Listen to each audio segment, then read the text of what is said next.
Hello YouTube. Okay, so আমাদের last ভিডিওতে আমরা দেখেছি কিভাবে মানে এইচটিএমএল ফাইল ক্রিয়েট করতে হয় এবং কিভাবে একটা বেসিক শুরু করতে হয়। সো আমাদের ডেস্কটপের যে ওয়েবসাইট নামে আমরা একটা ফোল্ডার ক্রিয়েট করছিলাম, তার মধ্যে আমাদের একটা ফাইল ছিল নেম ডট এইচটিএমএল। সো আমরা এটাকে একটা বেসিক হিসেবে ক্রিয়েট করি, যে বেসিক ডট এইচটিএমএল। এরপরে আমরা এটাকে আমাদের favourite editor notepad plus plus open করলাম এবং আপনি দেখতে পাচ্ছেন যে আমরা যেটা করেছিলাম, আমি এটাকে ক্রমে লঞ্চ করলাম যে আমাদের ওয়েবসাইটে আপনাদের ওয়েলকাম জানাই। এটা ছিল 20-50% ওকে করে দিলাম। সো এরকম ছিল। সো আমরা এই ভিডিও সিরিজে কথা বলবো এলিমেন্ট নিয়ে। আসলে এলিমেন্ট কি? এলিমেন্ট হচ্ছে এরকম যে আপনার এটা একটা ট্যাগ এবং ট্যাগের নেম, এবং এটা সরি আপনার এটা একটা ট্যাগ নেম। সো ট্যাগ নেমটা শুরু করতে হবে less than tag name, close করেন, এবং এরপরে আপনার এখানে কন্টেন্ট কোর্স হিয়ার, বা আপনি যা লিখবেন সেটা এখানে আপনাকে থাকবে। সো আমি এখানে দিলাম ট্যাগ নেম, এবং ট্যাগ নেমকে ক্লোজ করার জন্য কি করতে হবে? অবশ্যই আপনাকে এখানে স্ল্যাশ ইউজ করতে হবে। তো যেসবের ক্লোজ ট্যাগ নেই, যেমন ধরেন বিআর, এইচআর, এগুলোর নিয়ে আপনার মাথা ঘামানোর দরকার নেই। কিন্তু 95% ট্যাগ নেম বা 95% এলিমেন্ট আছে যেগুলোর অবশ্যই ক্লোজ ট্যাগ আছে।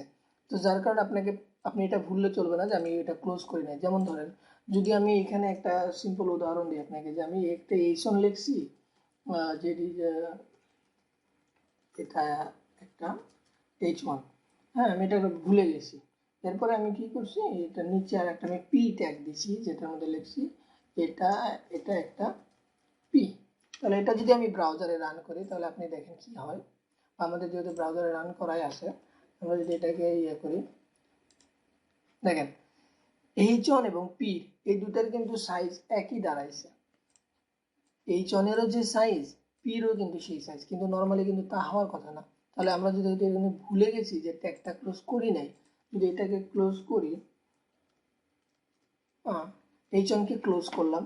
এখন যদি আপনি ব্রাউজারে দেখেন, এটাকে রিলোড দেন, দেখেন H1-এর সাইজ আর এটা একটা পির সাইজ কিন্তু এক না। আপনি যদি ক্লোজ ট্যাগগুলোকে যদি ক্লোজ করতে ভুলে যান তাহলে এইরকম প্রবলেম হবে যে আপনি যেটা এটাকে বড় দেখানোর কথা এবং এটাকে ছোট দেখানোর কথা, কিন্তু না, সবগুলো একরকম দেখাচ্ছে। এখন আপনি দেখছেন যে কন্টেন্ট গোজ হিয়ার অলসো, এটাও অনেক বড় হয়ে গিয়েছিল, কারণ এটা শেষ হয়নি, এটা শুরু হয়েছে কিন্তু শেষ হয়নি।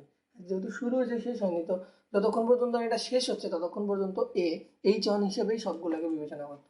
কিন্তু আমরা তো এখানে H1 এর পর এটাকে পি দিছি বা এটাকে ট্যাগ নেম দিছি। সো এইরকম তো আপনি যে কোনো একটা ট্যাগ বা যে কোনো একটা এলিমেন্ট স্টার্ট করলে এবং সেটাকে শেষ করতে হবে, এবং এর মাঝখানে আপনি যা লিখবেন সেটা আপনাকে প্রকাশ করতে হবে। সো এই হচ্ছে এলিমেন্ট। HTML এর এটাও একটা এলিমেন্ট, এটাও একটা এলিমেন্ট, এটা একটা এলিমেন্ট, বডি একটা এলিমেন্ট। সো আপনার এগুলো প্রত্যেকটা একটা এলিমেন্ট, এবং প্রত্যেকটা এলিমেন্টের আবার অ্যাট্রিবিউট থাকে। অ্যাট্রিবিউট কীরকম? যেমন ধরেন আমি যদি এখানে কোনো একটা ইমেজ ইনসার্ট করতে চাই, বা আমি অন্য কোনো ভিডিও বা অন্য কিছু ইউজ করতে চাই, ধরেন যেমন আমি একটা লিঙ্ক ক্রিয়েট করব।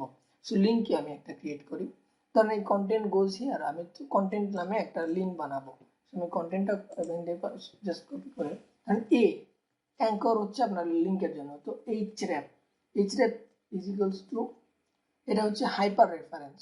HM equals to hyper reference, আমরা ডিটেলস এর পরবর্তীতে আসবে।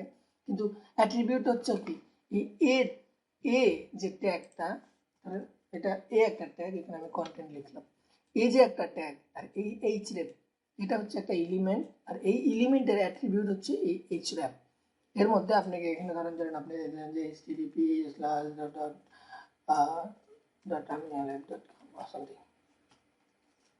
আপনি এখন যখন এটাকে সেভ করলেন এবং আপনি এটাকে ব্রাউজারে দেখেন যে এটা একটা content goes here content. So এটা একটা, যেমন ধরেন যে এই হচ্ছে একটা এলিমেন্ট, আর এই রেপটা হচ্ছে একটা অ্যাট্রিবিউট, আর হচ্ছে অ্যাট্রিবিউটের ভ্যালু। সো এরকম ধরেন যে, যেমন আমি আর একটা উদাহরণ দিই ইমেজ দিয়ে, ইমেজের সোর্স একটা অ্যাট্রিবিউট, উইথ একটা অ্যাট্রিবিউট, মানে এই উইডের মধ্যে আপনাকে রাখতে হবে ধরেন value 500 pixel or something. So height also একটা অ্যাট্রিবিউট, আর এরও হচ্ছে value. So element and attribute and attribute value, এই জিনিসগুলো আপনাকে ক্লিয়ার হতে হবে। সে একটা এলিমেন্ট সেটা আপনার এইরকম, যেটা আপনাকে শুরু করতে হবে এবং শেষ করতে হবে, এবং আপনার কন্টেন্টগুলো যাবে হচ্ছে এই এলিমেন্টের মাঝখানে। আর এই প্রত্যেকটা এলিমেন্টের আবার অ্যাট্রিবিউট থাকতে পারে, অ্যাট্রিবিউট থাকবে, এবং এই অ্যাট্রিবিউটের আবার ভ্যালু থাকবে। মানে আপনার একটা ট্যাগ নেম থাকবে, এবং সেই ট্যাগ নেমের একটা বৈশিষ্ট্য থাকবে। অ্যাট্রিবিউটটাকে আপনি এভাবে ধরতে পারেন যে একটা বৈশিষ্ট্য থাকবে। ধরুন যে এটা প্যান্টের দাম সমান কত। তো আপনার একটা এলিমেন্টের একটা অ্যাট্রিবিউটের ভ্যালু। আপনি এটাকে নিতে পারেন যে আমার একটা প্যান্টের দাম ইকুয়ালস টু 500 টাকা। প্যান্ট এইভাবে আপনি বিবেচনা হলে জিনিসটা ক্লিয়ার হবেন যে কোনটা অ্যাট্রিবিউট, কোনটা ভ্যালু বা কোনটা এলিমেন্ট হচ্ছে আপনার একটা বস্তু, বা এলিমেন্ট হচ্ছে একটা, যেহেতু এইচটিএমএল ভাষায় আমি বলি এইচটিএমএল একটা ট্যাগ। সো ট্যাগ আর অ্যাট্রিবিউট হচ্ছে ওইটার একটা বৈশিষ্ট্য, আর ভ্যালুটা হচ্ছে ওই বৈশিষ্ট্যর মানে আপনি কিভাবে বলবেন এটাকে, বৈশিষ্ট্যর আপনি যেভাবে প্রকাশ করতেছেন, যে চরিত্র ভালো খারাপ নাকি মানে শয়তান, এইভাবে আপনি এটাকে প্রকাশ করতে পারবেন। আমি আশা করি এলিমেন্ট আর অ্যাট্রিবিউট নিয়ে আমরা কথা বললাম আজকে, এবং নেক্সট ভিডিওতে আমরা more details এ যাবো, আমরা আরো ডিটেলসে যাবো। Till then, have fun, keep learning, man. Thank you, bye bye.